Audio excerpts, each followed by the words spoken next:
جو تیری رحمت کا منکر ہے وہ میرا دل نہیں، مانگنا جس کو نہ آئے وہ سائل نہیں۔ اے کرم برور کرم میرے گناہوں پر نہ جا،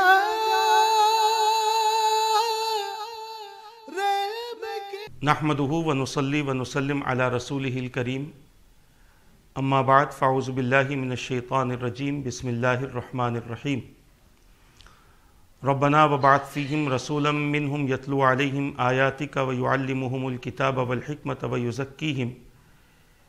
انک انت العزیز الحکیم۔ آمنت باللہ صدق اللہ العظیم وصدق رسولہ النبی الامین المختار الکریم، ونحن علی ذلک لمن الشاہدین والشاکرین والحمد للہ رب العالمین۔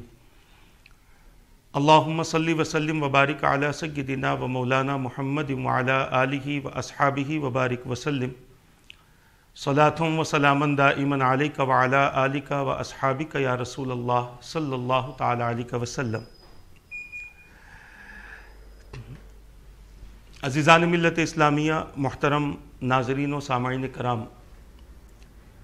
قرآن کریم کے پہلے پارے کے 15ویں رکوع کی آخری آیت مبارکہ کو تلاوت کرنے کا میں نے شرف حاصل کیا ہے۔ اللہ تبارک و تعالیٰ کا ارشاد پاک ہو رہا ہے، جس کا معنی اور مفہوم یہ ہے: اے ہمارے رب، اور ان میں انہی میں سے ایسے رسول کو بھیج جو ان پر تیری طرف سے نازل ہونے والی آیتوں کو تلاوت کریں اور ان کو کتاب و حکمت کی تعلیم دیں اور ان کا تزکیہ کریں، بے شک تو ہی زبردست حکمت والا ہے۔ اسی معنی اور مفہوم کے تحت تزکیہ نفس کے حوالے سے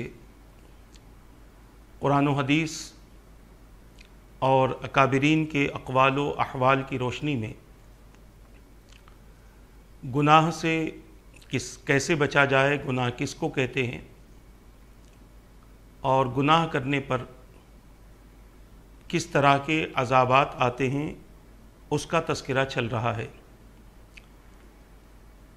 سابقہ میں جو نشستیں ہوئی ہیں،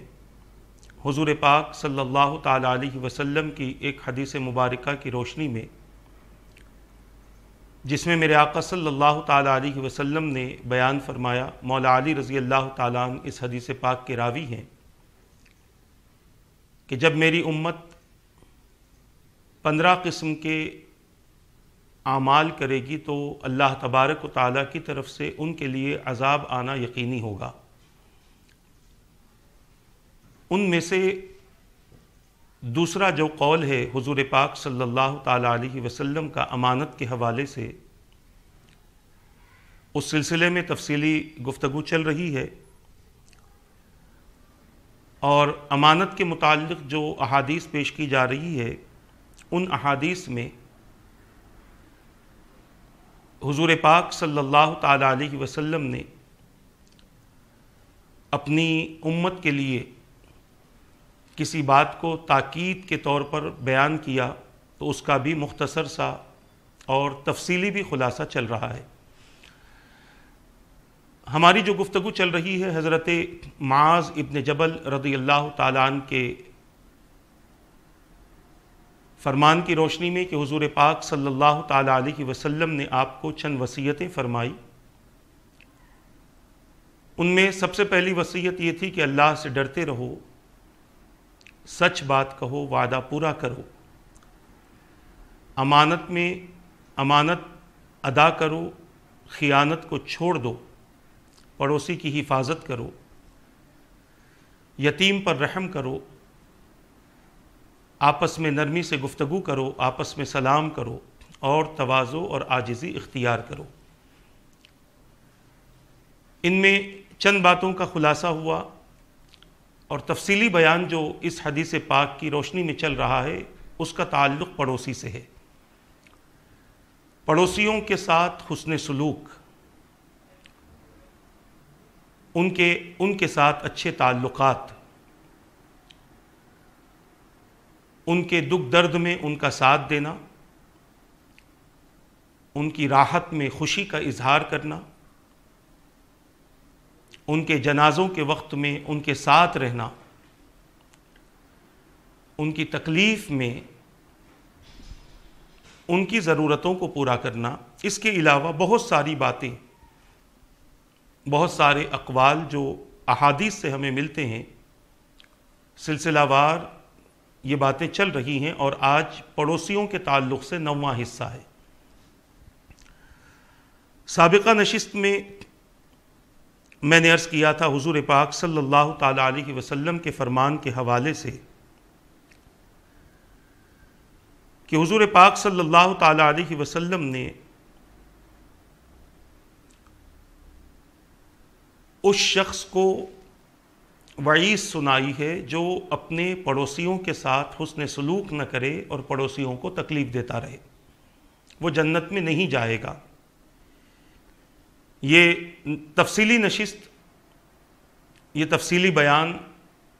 38ویں نشست میں ہم نے کر دیا ہے۔ ایک اچھے انسان کی پہچان یہ ہے کہ وہ اپنے گھر والوں کے ساتھ اچھا رہے، اور ایک اچھے انسان کی دوسری پہچان یہ ہے کہ وہ اپنے پڑوسی کے ساتھ میں حسن سلوک کرے۔ جو بندہ پڑوسی کی نظر میں اچھا ہے، وہ بندہ اللہ اور اس کے رسول کے یہاں بھی اچھا ہے، اور جو بندہ کسی کے ساتھ میں حسن سلوک کرتا ہے تو اللہ تبارک و تعالی اس حسن سلوک کی بدولت اس بندے کے درجات میں اضافہ فرماتا ہے، اس بندے کو عروج اور کمال نصیب ہوتا ہے،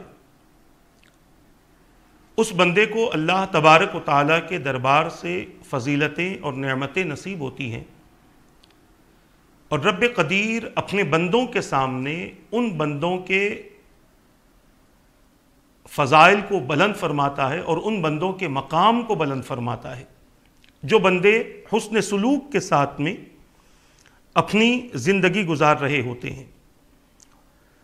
اور بالخصوص وہ مسلمان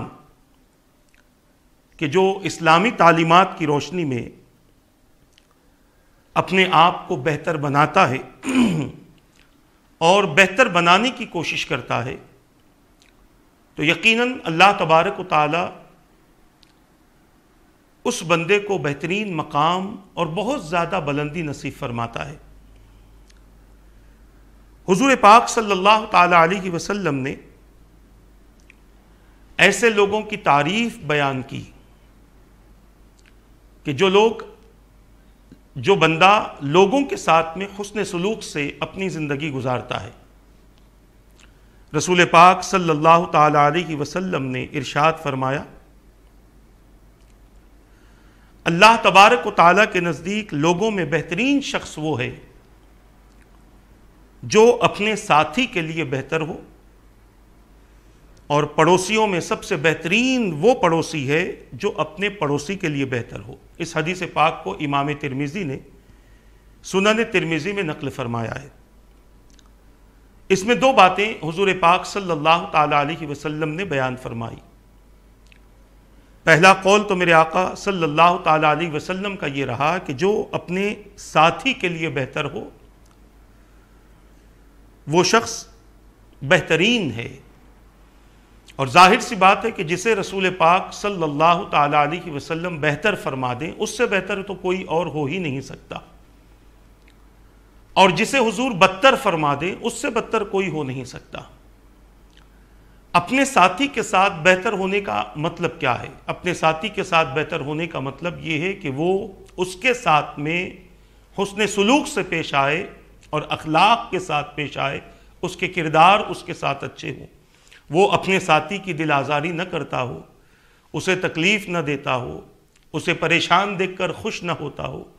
بلکہ اس کی تکلیف کو اپنی تکلیف سمجھتا ہو، اس کی راحت سے، اس کے پاس خوشخبریوں سے وہ خوش ہوتا ہو، یعنی دل میں ذرہ برابر بھی اپنے ساتھی کے لیے کوئی خلش نہ ہو، مرد ہو کہ عورت ہو، ایسا انسان، ایسا شخص، ایسا بندہ اور ایسی بندی وہ بہترین ہے جو اپنے ساتھیوں کے ساتھ بہتر ہوتے ہیں۔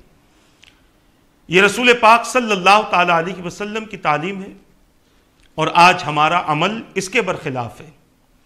آج ہماری حالت اس کے برخلاف ہے، ہماری کیفیات، ہمارا مزاج، ہمارے معمولات حضور پاک صلی اللہ تعالیٰ علیہ وسلم کی اس تعلیم کے خلاف ہے۔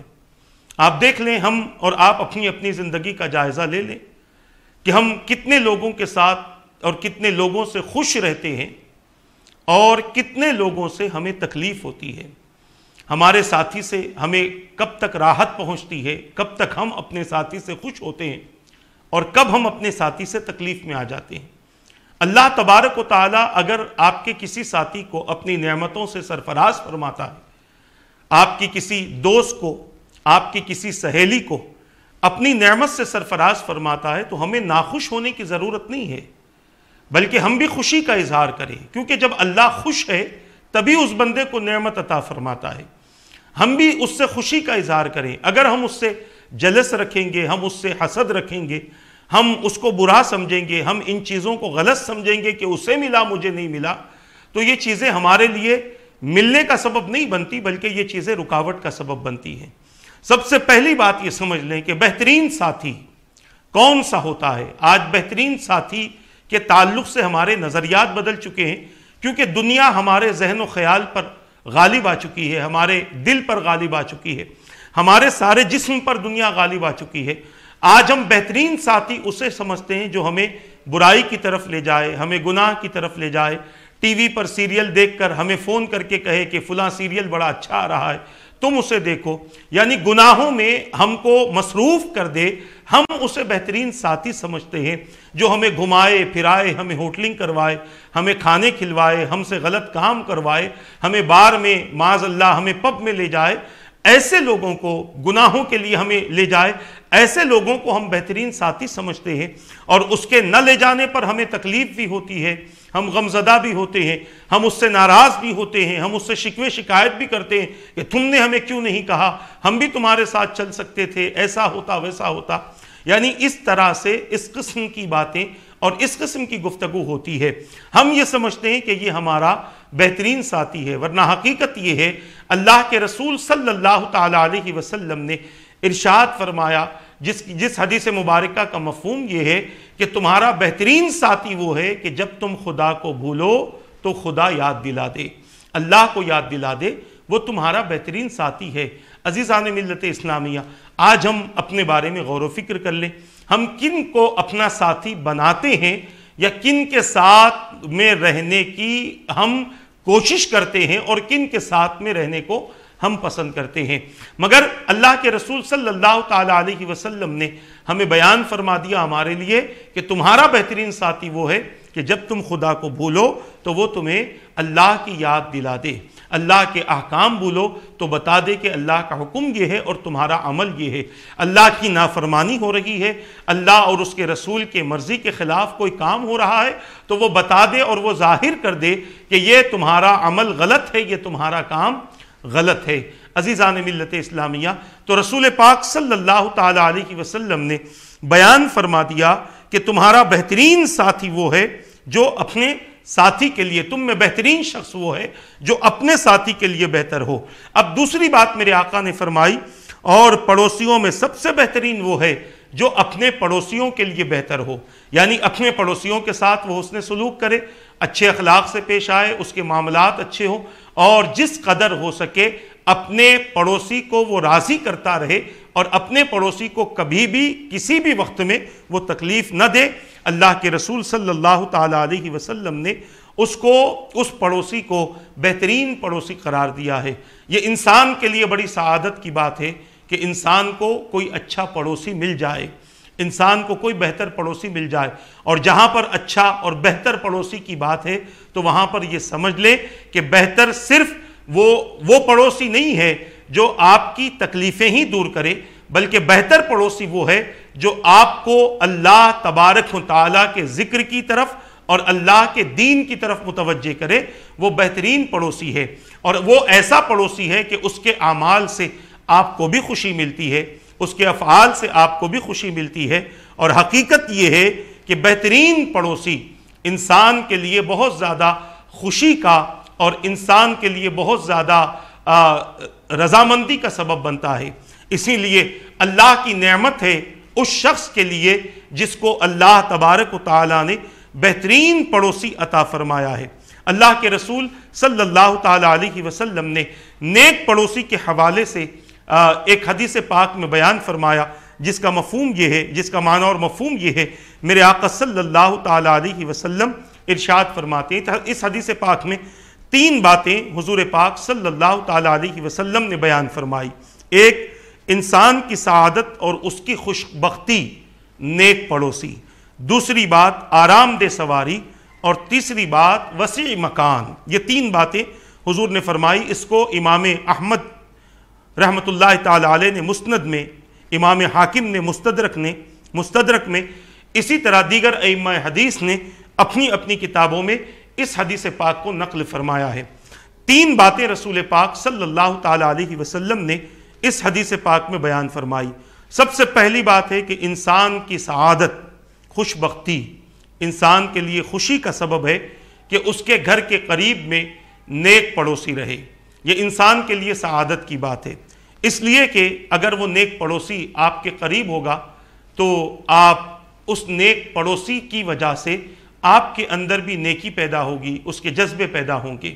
اچھے اعمال کی خواہش پیدا ہوگی، اللہ تبارک و تعالیٰ کی عبادت کا شوق پیدا ہوگا،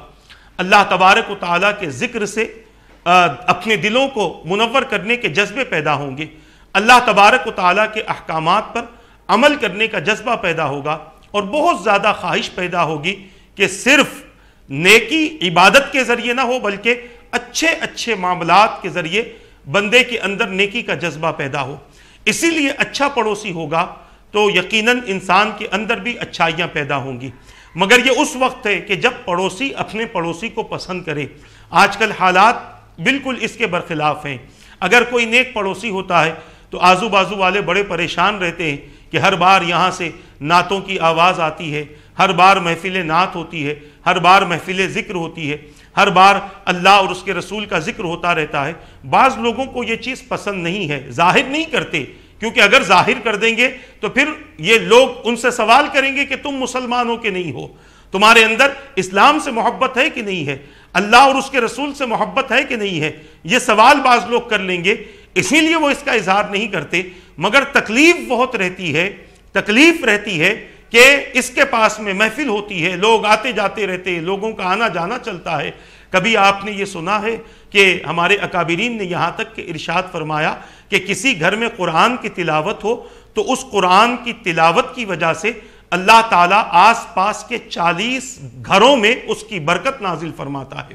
قرآن پڑھا کہیں اور جاتا ہے، برکتیں کسی اور کو حاصل ہو رہی ہیں۔ یہ اللہ کے ذکر کی برکت ہے، اور یہ اللہ کا ذکر صرف قرآن ہی نہیں ہے بلکہ ہمارے اکابرین نے فرمایا اللہ کا ذکر دین بھی ہے، اللہ کا ذکر اسلام بھی ہے، اللہ کا ذکر نماز بھی ہے، اور اللہ کا ذکر اللہ تبارک و تعالیٰ کا نام لے کر اس کی تسبیح بیان کرنا ہے۔ عزیزان ملت اسلامیہ، یہ سب کچھ اللہ تبارک و تعالیٰ کا ذکر ہے، مگر آج بہت سارے لوگ اسے ناپسند کرتے ہیں اور اس کو ظاہر نہیں کرتے کہ یہ چیز مجھے ناپسند ہے، بس دل ہی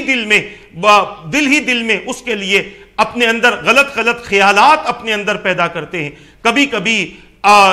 کبھی لڑائی جھگڑے کی نوبت بھی آ جاتی ہے، اور وجہ صرف یہی ہوتی ہے کہ تم ہمارے ایسے پڑوسی ہو جہاں پر صرف اللہ اور اس کے رسول کا ذکر ہوتا ہے۔ یہ بات اگر میری غلط ہو تو آپ اپنے دل پر ہاتھ رکھ کر سوچ لیں، یا پھر کسی ایسے مقام پر چلے جائیں جہاں پر روزانہ اللہ تبارک و تعالیٰ کے ذکر کی محفل سجتی ہو، قرآن کریم کی تلاوت ہوتی ہو، درود پاک کا دستر بچھتا ہو، یا پھر اللہ کا ذکر ہوتا ہو، یا دین کی گفتگو اور دین کی باتیں ہوتی ہوں۔ آپ دیکھ لو ایسے مقامات پر بعض لوگ ایسے بھی ہوتے ہیں جو کہتے تنگ آ گیا ہوں میں ایسے پڑوسی سے، پریشان ہو گیا ہوں میں ایسے پڑوسی سے کہ رات دن بس قرآن کی آواز آتی ہے، معاذ اللہ رات دن اللہ کے ذکر کی آواز آتی ہے۔ ایسے لوگ آپ کو ملیں گے، اور نہیں ملیں گے تو آپ میرا دامن پکڑ لینا، یہ حقیقت بات میں کہہ رہا ہوں عزیزان ملت اسلامیہ۔ اسی لیے عرض کرنا چاہتا ہوں کہ نیک پڑوسی یہ اللہ تبارک و تعالیٰ کی نعمت ہے۔ اس بندے کے لیے سعادت کی بات ہے نیک پڑوسی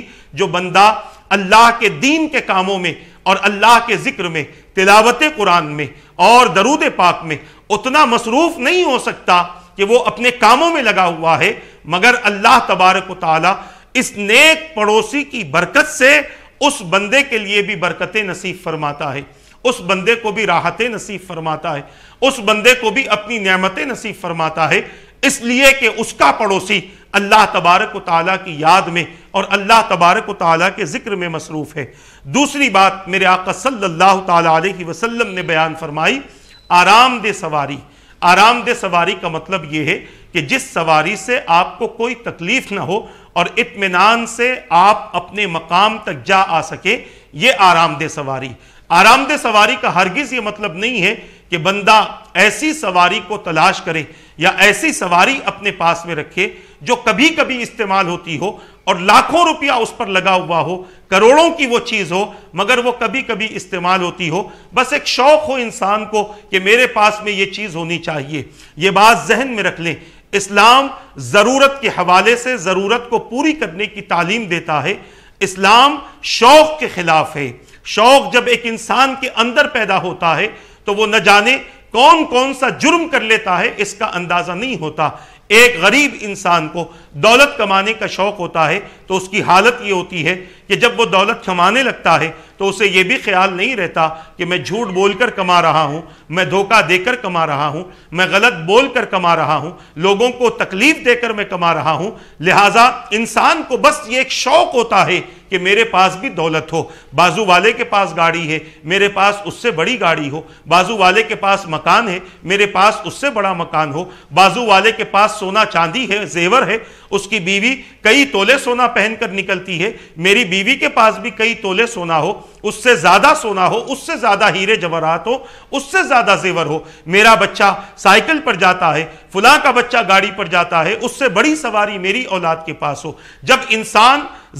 تک انسان ضرورت کے حساب سے اپنی زندگی گزارتا ہے تو اللہ تبارک و تعالیٰ اس کی ضرورت کو پورا فرما دیتا ہے، مگر جس انسان کے اندر شوق غالب آ جائے تو اب اس کی ضرورت پوری نہیں ہوتی، بلکہ وہ اپنے شوق کے لحاظ سے اپنی کمائی کو کمانا چاہتا ہے، مگر ایسا کرتے کرتے وہ بندہ قبر کی نظر ہو جاتا ہے، اسے احساس تک نہیں رہتا کہ میں نے اپنی زندگی میں کیا کر لیا، اور جب موت کا وقت آتا ہے، موت کو اپنی نگاہوں سے دیکھتا ہے، تب اسے خیال ہوتا ہے کہ کاش میں دنیا گناہوں میں نہیں بلکہ نیکیوں میں گزار لیتا، اچھے اعمال میں گزار لیتا تو یقیناً میرا یہ اچھا عمل موت کے وقت بھی کام آتا، قبر میں بھی کام آتا اور قیامت کے دن بھی کام آتا۔ انسان آج اپنے آپ کو آرام دینے کے لیے، اپنی سواری کو بہتر سے بہتر لینے کے لیے نہ جانے کن کن دولت کا اور کن کن چیزوں کا استعمال کرتا ہے۔ یہ بات ذہن میں رکھ لیں، آپ سواری کوئی بھی لے لیں کام وہی آتی ہے۔ کوئی سواری زمین سے اوپر اڑ کر نہیں چلتی، کوئی سواری زمین کے اوپر کی طرف نہیں رہتی، بلکہ ساری سواریاں زمین پر ہی چلتی ہے۔ اسی لیے بندے کو چاہیے کہ جس سواری سے اپنی ضرورت پوری ہو جائے اور وہ آپ کو اس سواری سے آپ کو کوئی تکلیف نہ ہو، تو یہ سواری آپ کے لیے کسی نعمت سے کم نہیں ہے، آپ کے لیے کسی سعادت سے کم نہیں ہے۔ اور اگر یہی سواری آپ کے لیے آرام دہ بھی بن رہی ہے مگر بہت زیادہ پیسہ دے کر آپ نے اس کو خریدا ہے تو پھر یہ ضرورت نہیں بلکہ یہ اسراف ہو جائے گا۔ اسی کو تبذیر کہتے ہیں عزیزان ملت اسلامیہ۔ اسراف کا معنی یہ ہے کہ بندہ تھوڑا اللہ کی راہ میں خرچ کرے اور اپنے لیے زیادہ خرچ کرے، اور تبذیر کا معنی یہ ہے کہ بندہ صرف فضول خرچی کرتا رہے، اللہ کی راہ میں وہ خرچ نہ کرے۔ عزیزان ملت اسلامیہ، اسی لیے اللہ تبارک و تعالیٰ نے تبذیر کرنے والے کو، یعنی اللہ کی راہ میں خرچ کرنے سے اپنے ہاتھ کو روکنے والا اور اپنی ضرورت کے لیے بہت زیادہ خرچ کرنے والے کو اللہ نے شیطان کا بھائی فرمایا ہے۔ اسی لیے قرآن میں فرمایا 15ویں پارے کے تیسرے رکوع کی آخری آیتوں میں سے ہے، میرا رب فرماتا ہے ان المبذرین کانوا اخوان الشیاطین وکان الشیطان لربہ کفورا۔ اللہ تبارک و تعالیٰ نے بیان فرمایا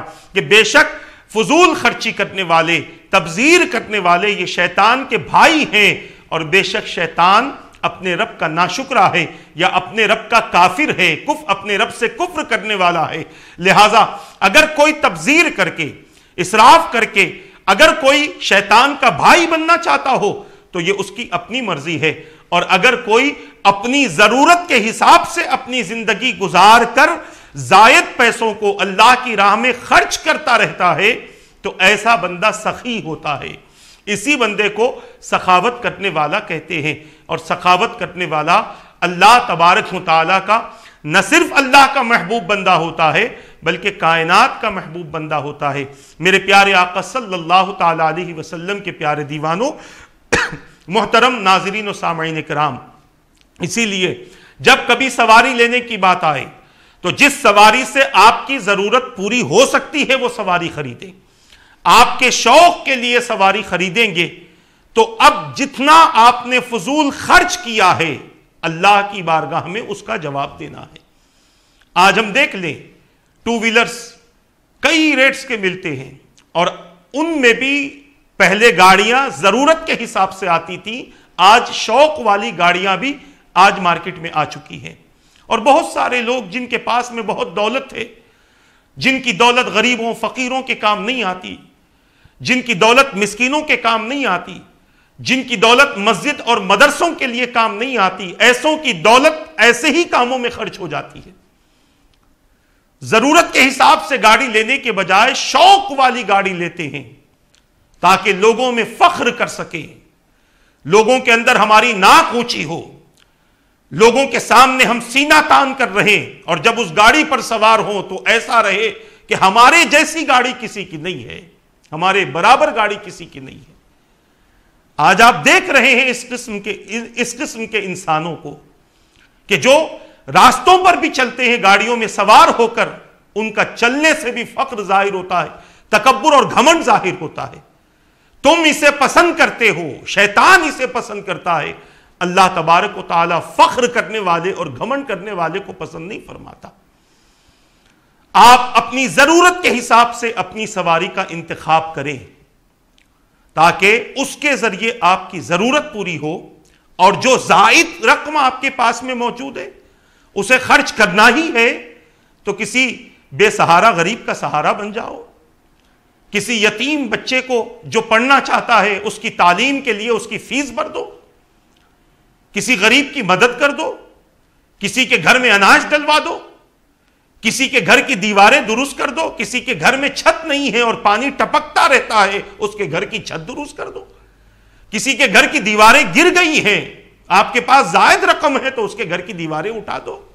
کب تک ہم اپنا اپنا کرتے رہیں گے؟ یہ اپنا اپنا کرنے سے ہمارا اپنا کچھ نہیں رہتا۔ کسی غریب کی مدد کرو گے، کسی غریب کی گری ہوئی دیوار اٹھا دو گے تو وہ غریب جب دیوار کو دیکھے گا آپ کے لیے دعا کرے گا۔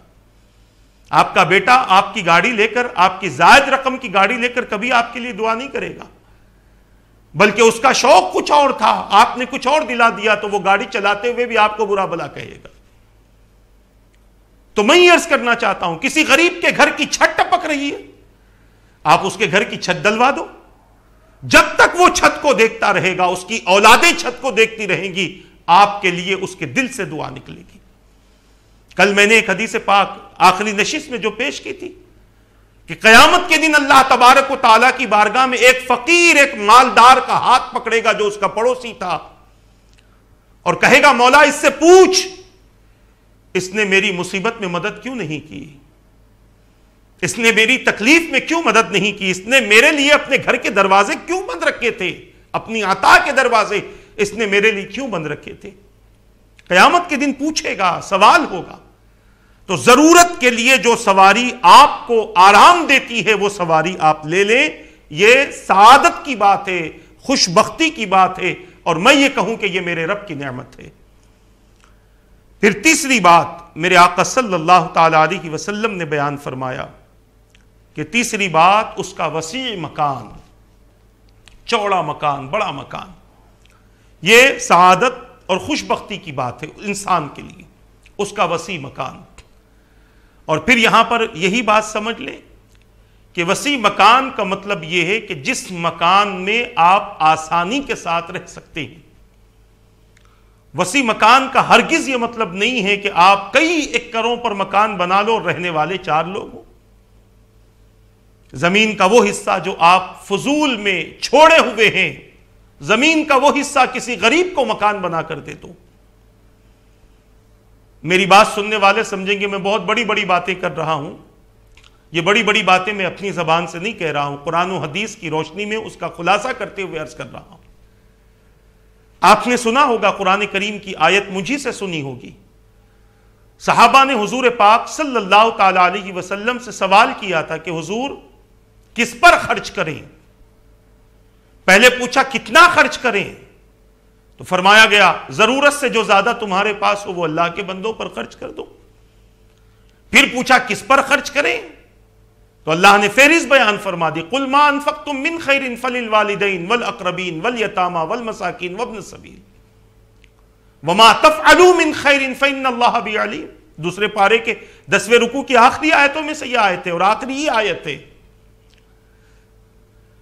اے حبیب آپ فرما دے کہ تمہارے خرچ کے جو بہترین حقدار ہیں وہ تمہارے والدین ہیں، سب سے پہلے تمہارے والدین، تمہارے ادب اور تعظیم کے حقدار بھی سب سے پہلے تمہارے والدین ہیں، تمہارے حسن سلوک کے حقدار بھی سب سے پہلے تمہارے والدین ہیں، تمہارے پاس جو کچھ ہے اس میں سے خرچ کے سب سے پہلے حقدار بھی تمہارے والدین ہیں۔ اور بہت سارے لوگ اپنے والدین پر خرچ نہیں کرتے، نہ جانے کہاں کہاں خرچ کرتے، دوسروں پر خرچ کرتے، دوسروں کے ماں باپ پر خرچ کرتے ہیں، جبکہ تمہارے خود کے ماں باپ کو ضرورت ہے۔ دیکھ لو آپ، دوسروں پر خرچ ہوتا ہے، شادی کسی کی، مرفع کسی کا، بینڈ باجا کسی کا، ناچ گانا کسی کا، کس نے کیا؟ کہا دوستوں نے رکھ لیا۔ کس نے آرکیسٹرا رکھا؟ کہا دوستوں نے رکھ لیا ہے۔ تو آپ نے روکا کیوں نہیں؟ نہیں وہ ناراض ہو جائیں گے۔ ارے خدا رسول ناراض ہوتے ہیں اس کی کوئی آپ کو فکر نہیں ہے؟ اس بارے میں آپ کو کوئی ملال نہیں ہوتا کہ اللہ اور اس کے رسول ناراض ہوں گے، جن کی وجہ سے اللہ کے فضل سے ہم پیدا ہوئے اور رسول کی رحمت سے ہم مسلمان ہوئے؟ ان کی ناراضگی کا ہمیں خیال نہیں ہے۔ دوست ناراض ہو گئے، ناچنے دو، ننگی عورتوں کو ناچنے دو، خوش ہو رہے ہیں ہم،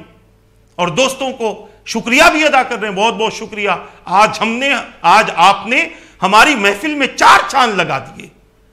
معاذ اللہ یہ چاند کہہ کر تم اپنے آپ کو ذلیل کر رہے ہو، اور اللہ کے اس مخلوق کو جو ساری دنیا میں روشنی پھیلاتا ہے اس کو تم بدنام کر رہے ہو۔ 4 چاند لگا دیے ہماری محفل میں۔ یہ چاند نہیں لگائے بلکہ جہنم کا گڑھا تمہارے لیے اس نے کھود دیا ہے۔ تو میں یہ عرض کرنا چاہتا ہوں، وسیع مکان،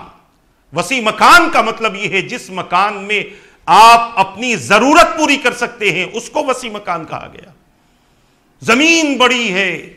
مکان چھوٹا سا بنائے ہوئے ہیں اور رہ رہے ہیں، اور باقی زمین ایسے ہی فضول میں چھوڑ دی، مر گئے تو کوئی دوسرا قبضہ کر لے گا نا۔ اس سے بہتر ہے کہ تم اسے اللہ کی راہ میں خیرات کر دو، تاکہ یہاں کسی غریب کو مکان دو گے، میرے مولا نے اگر اس کو پسند کر لیا تو جنت میں اس سے بہتر مکان عطا فرمائے گا۔